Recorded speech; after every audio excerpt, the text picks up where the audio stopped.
Salut les replayers, on se retrouve pour une nouvelle vidéo et aujourd'hui on va parler de monsieur Kylian Mbappé Lotin. Il vient juste d'annoncer son départ, d'ailleurs il a même pas eu un seul mot pour le président Nasser. Selon toute vraisemblance, voilà, il sera au Real Madrid la saison prochaine et on va se poser une question très simple. Est-ce que le Real Madrid a réellement besoin de Kylian? Voilà, ça c'est la question. Anderson, j'imagine que tu as la réponse. Okay. Non, non et non. Je vais vous dire pourquoi. Non. Non, mais à ce moment-là, ça sert plus à rien de faire la vidéo. Hein. Si. Je vais te détailler les raisons. Il y a 1001 raisons. Allez, c'est parti, générique.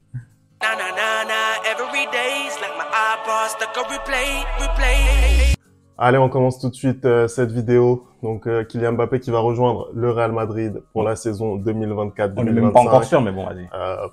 C'est bon, on va pas non plus, c'est un secret de polichinelle, hein. on va pas faire semblant. Et Kylian, ça fera partie, voilà, de cette armada incroyable qu'aura le Real Madrid la saison prochaine. Hein. On parle aussi de Alphonso Davies, même si là, c'est un petit peu moins... Voilà, un petit peu moins sûr. Mais en tout cas, ce qui est certain, il y aura un matériel incroyable à disposition de Carlo Ancelotti la saison prochaine. Je te pose la question très simplement. Est-ce que tu penses qu'il y a un intérêt sportif aujourd'hui à avoir Kylian au Real?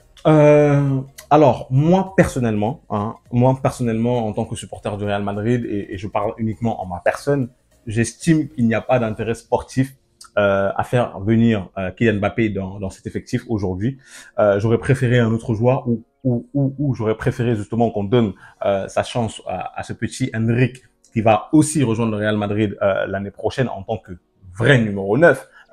Du coup, j'explique pourquoi pour moi j'estime que Mbappé n'est pas la bonne pièce et la pièce manquante de ce Real Madrid là. Tout simplement parce que aujourd'hui le constat est clair. C'est vrai, il manque un numéro 9 au Real Madrid. Mais c'est vrai aussi que sans numéro 9, le Real Madrid est en finale de Ligue des Champions. Le Real Madrid va sûrement être champion d'Espagne en étant la meilleure attaque de la Liga. Hein, aujourd'hui, faire ramener Mbappé ne te garantit pas d'avoir une meilleure équipe. Je suis désolé parce que même si on parle d'un joueur qui encore cette année avec le Paris Saint-Germain, c'est plus de 40 buts dans la saison. Rien ne te garantit que demain, ça va être la même chose au Real Madrid. Pourquoi? Tout simplement parce que déjà, le poste qu'il occupe au Paris Saint-Germain aujourd'hui n'est pas forcément le poste qu'il va occuper au Real Madrid demain. Je m'explique. Kylian Mbappé vient au Real Madrid pour jouer où? Je suis désolé, mais quand tu regardes les prestations de Vinicius et de Rodrigo quand il est à gauche, il peut pas. Je suis désolé, ce n'est plus cet ailier qui pouvait compter sur sa vitesse là. Non, moi je préfère clairement, en tant que Madrilène, je préfère clairement Vinicius ou Rodrigo dans le côté. Si maintenant c'est pour venir jouer 9 et qu'il accepte de jouer 9 sans mettre une story tous les 2 jours, mais bon, ce que je pense qu'il ne fera pas au Real Madrid parce qu'il faut pas déconner. S'il accepte de venir jouer numéro 9 au Real Madrid et qu'il a bien conscience que pendant les peut-être 5 ans de carrière où il va rester au Real, il sera que 9. Pourquoi pas? Pourquoi pas? Mais malgré ça, moi je ne suis pas d'accord parce qu'il y a un autre aspect qu'on oublie, c'est que ce vestiaire madrilène aujourd'hui, il vit très très bien et je suis désolé, moi ce que je reproche à ce mec-là en particulier, c'est de venir mettre une mauvaise ambiance dans le vestiaire parce qu'il est égoïste, il est très égoïste. Et même si tu as un entraîneur comme Carlo Ancelotti qui sait gérer les égos, qui a géré des égos bien plus importants que le sien, moi je suis pas sûr que cet homme-là est capable de se mettre au service du collectif et est capable de diminuer sa lumière. Parce que là aujourd'hui au Real en termes de lumière, il y en a. Hein. T'as du Vinicius, t'as du Bellingham. Donc voilà avec quoi il va devoir composer. Est-ce que demain, il est capable de baisser sa lumière et de s'inscrire dans le collectif? Je ne pense pas. Donc, pour ça, il ne doit pas venir au Real Madrid. Ça a donné énormément d'arguments déjà sur le bilan statistique. On va pas lui enlever ça à Kylian. Je pense que s'il arrive au Real Madrid, il va mettre sa bagatelle de but. Moi, je le vois pas en dessous des 30 buts, toutes compétitions confondues, en arrivant au Real Madrid. Ça, pour moi, c'est un faux débat. Après, effectivement, on peut se poser des questions. Tu as parlé notamment de sa capacité à s'intégrer dans le vestiaire. On peut se poser des questions, notamment quand on se rappelle de tous les épisodes avec notamment Neymar, avec qui ça se passait très bien au départ d'ailleurs, et avec qui ça s'est mal terminé. Avec Messi, ça s'est plutôt bien passé. Ah, parce que Messi, il est pas dans les embrouilles, il s'en fout, lui. Mais globalement, la situation au PSG, elle était un petit peu compliquée et différente de ce qu'il va connaître au Real, dans la mesure où il avait l'impression de pas être reconnu à sa juste valeur et il avait ce besoin justement de revendiquer sa place et il avait l'impression de devoir la revendiquer pour être pris au sérieux en fait. C'est ça pour moi qui le poussait à agir de la sorte. Maintenant que déjà il est délesté un petit peu de ces éléments-là au Paris Saint-Germain, bah déjà on s'aperçoit que c'est quand même beaucoup plus simple à vivre et à gérer pour Luis Enrique. Il y a bien entendu eu le feuilleton autour de son départ. Voilà, merci. Ça forcément, bah, ça allait faire couler beaucoup d'encre, mais ça, on peut pas y faire grand-chose. Et pour le reste, dans la vie, dans le groupe, bah, force est de constater qu'il est quand même dans le bon esprit. Bah, c'est normal, c'est le seul. C'est le général en chef, c'est le Mobutu maintenant. Non, mais c'est ça. Mais ce que je veux dire aussi, c'est que Kylian, il est intelligent. Il est intelligent. Il sait où est-ce qu'il va tomber au Real Madrid. Aujourd'hui, en fait, si tu veux, les prestations qu'il a livrées au Paris Saint-Germain, selon lui conféraient le droit de pouvoir avoir ce statut-là. Et moi, je suis de ce point de vue assez d'accord avec lui parce que c'était le seul des 3 mégastars qui était fiable. Voilà, ça c'est la vérité. Aujourd'hui, en arrivant au Real Madrid, il sait où il va arriver. C'est-à-dire que ça va être un peu à la manière de l'équipe de France. Bah, t'as des joueurs qui sont là, des tauliers. Voilà, t'as des Griezmann par exemple en équipe de France qui a un taulier. Au Real Madrid, bah t'auras les Vinicius, t'auras les Rodrigo, t'auras les Bellingham. Il va devoir composer avec. Et je pense qu'il saura se fondre dans un premier temps dans ce collectif-là et dans ce vestiaire-là. Si on parle au moins des égos, etc. Sur le terrain, moi, j'ai un peu plus de doutes et je prendrais pas vraiment la question voilà, sur le fait de savoir si il doit jouer numéro 9 ou pas numéro 9, s'il doit jouer à gauche ou pas. Pour moi, en fait, Ancelotti, il est beaucoup plus flexible d'un point de vue tactique. On a vu que cette saison, c'est le 4-4-2 qui a régné en maître avec notamment Vinicius et Rodrigo qui se répartissaient un petit peu les tâches. On savait pas vraiment qui jouait à gauche, qui jouait à droite, etc. On a le soutien de Jude Bellingham. Et moi, je pense que un Carlo Ancelotti, c'est l'entraîneur idoine pour pouvoir faire jouer que ce soit Rodrigo, Vinicius, Mbappé, Bellingham, tout ce beau monde en fait saura jouer sous les ordres de Carlo Ancelotti. Après, est-ce que Mbappé sera à gauche? Est-ce que Mbappé sera dans l'axe? Pour moi, la question, il ne faut pas qu'elle se pose de cette façon-là. Pour moi, c'est juste une entente, des automatismes à trouver entre ces joueurs-là et je pense que ça va le faire. Du coup, voilà, ça m'amène justement à mes autres points qui m'inquiètent un peu plus.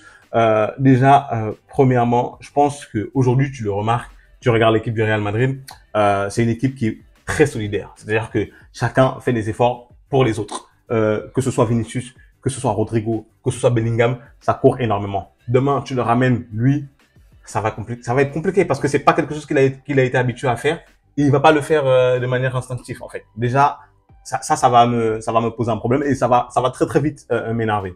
Deuxième point aussi, c'est que on l'a dit quand on a fait le débrief justement du PSG de Dortmund, ce gars-là, lors de matchs compliqués, il est souvent absent. Il est souvent absent et c'est pas ce dont le Real Madrid a besoin aujourd'hui. C'est pas ce dont le Real Madrid a besoin aujourd'hui parce que je suis désolé, on avait un joueur comme Cristiano Ronaldo à l'époque où Cristiano Ronaldo était là. Moi, je m'asseyais dans mon fauteuil, le match n'avait pas commencé, je savais qu'on allait gagner. Aujourd'hui, c'est vrai que c'est un peu différent, c'est un peu plus compliqué. On a toujours des scénarios un peu difficiles et tout ça. Mais Cristiano Ronaldo est parti. On a un Karim Benzema qui a assumé. Karim Benzema est parti. Là, cette année, on a un Vinicius aussi qui assume. Moi, je ne suis pas convaincu que Kylian Mbappé soit de la trempe de ces joueurs-là. Parce que moi, je ne suis pas convaincu, en tout cas en club, en équipe nationale, il l'a déjà fait, mais en club, je ne suis pas convaincu que ce gars-là, lorsque le niveau est vraiment haut, il soit capable de te pondre une masterclass. Je suis désolé. Quand les conditions sont vraiment les deux équipes à 11 contre 11, tout ça, je suis pas capable, je suis pas sûr qu'il soit capable de le faire, tu vois. Et ça me dérange beaucoup. Et le dernier point, c'est que on a vu quand même ce gars-là jouer en équipe de France avec des Griezmann et avec des Benzema. Et je suis désolé, on a vu ses limites techniques. On a vu ses limites techniques. Quand tu regardes le Real jouer, quand tu regardes Vinicius, Vinicius, Benzema, Rodrigo, oui, ou maintenant cette année, Vinicius, Rodrigo combiné dans les petits espaces avec Jude Bellingham et tout, Kylian Mbappé n'est pas capable de faire ça.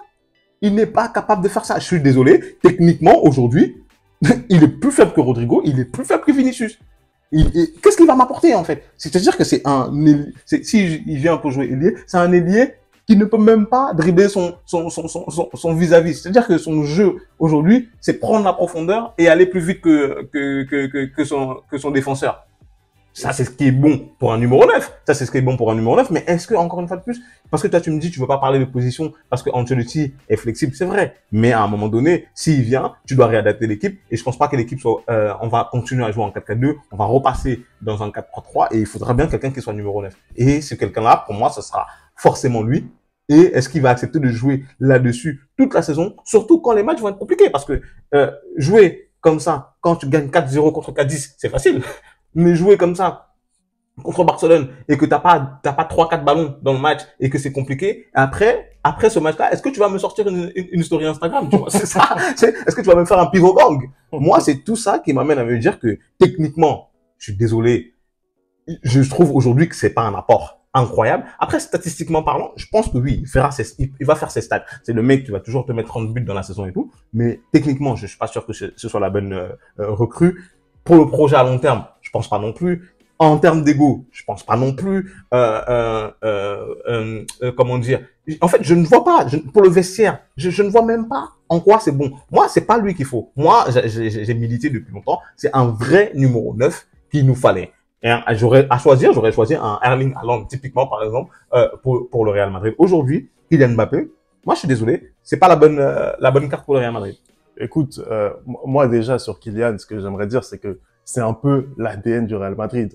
Aujourd'hui, Oui. le Real Madrid a construit sa légende sur des individualités de très très haut niveau et des stars qui dépassaient un petit peu le monde du football. Kylian Mbappé, c'est le portrait robot de la recrue du Real Madrid depuis que Florentino Pérez est aux manettes. Donc de ce point de vue, pour moi, c'est un mariage qui peut fonctionner, tu vois, c'est un match qui peut fonctionner. En plus, on arrive sur un Real Madrid, voilà, dans un club où l'institution est plus forte que le joueur. Voilà, Kylian, je ne le vois pas se mettre en porte-à-faux alors qu'il vient juste d'arriver. Mais il croit un but de sa personne, tu peux pas savoir. Mais on le voit en fait en équipe de France, parce qu'en équipe de France, il n'y a pas tous ces débats-là. En équipe de France, le maillot est plus important que la personne. Et donc, Kylian Mbappé ne fait pas de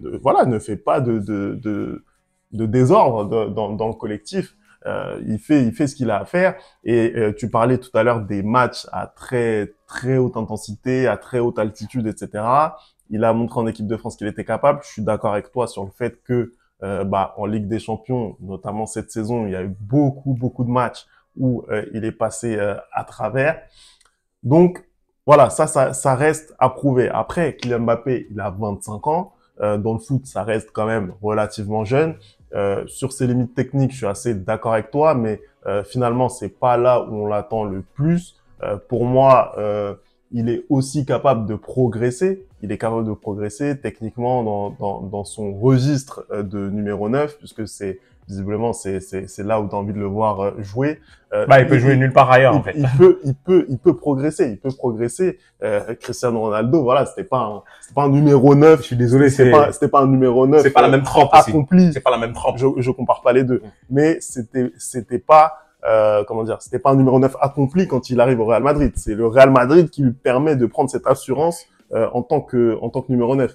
Donc c'est possible de s'améliorer. Après, ça va être à lui de montrer qu'il a la mentalité pour y arriver. Moi, personnellement, je pense que le mariage peut fonctionner. Il y a tout pour que ça fonctionne et surtout, il y a le coach qui peut lui permettre de fonctionner. Moi, personnellement, si le 30 août, j'apprends qu'il a signé à Manchester City ou à Manchester United, je serais tellement heureux. Voilà, je vous dis, je serais plus qu'heureux parce que en fait, tout le train est passé. En fait, le seul problème que j'ai avec mon club et c'est avec mon président, c'est Papi Pérez, c'est qu'il aime trop Mbappé. Parce que sinon, pour moi, le train est passé. Le train est passé. Ce gars-là, il n'a pas montré qu'il voulait jouer au Real Madrid. Je suis désolé. Faut le laisser partir. Écoute, on verra si, si le temps te donnera raison. Dites-nous, vous, en commentaire, ce que vous pensez du cas Kylian Mbappé. Est-ce que c'est la bonne recrue pour le Real Madrid? Merci d'avoir regardé cette vidéo. On n'oublie pas, bien entendu, les bonnes habitudes, @le replay foot. Et nous, on se retrouve très très vite pour une nouvelle vidéo. Ciao!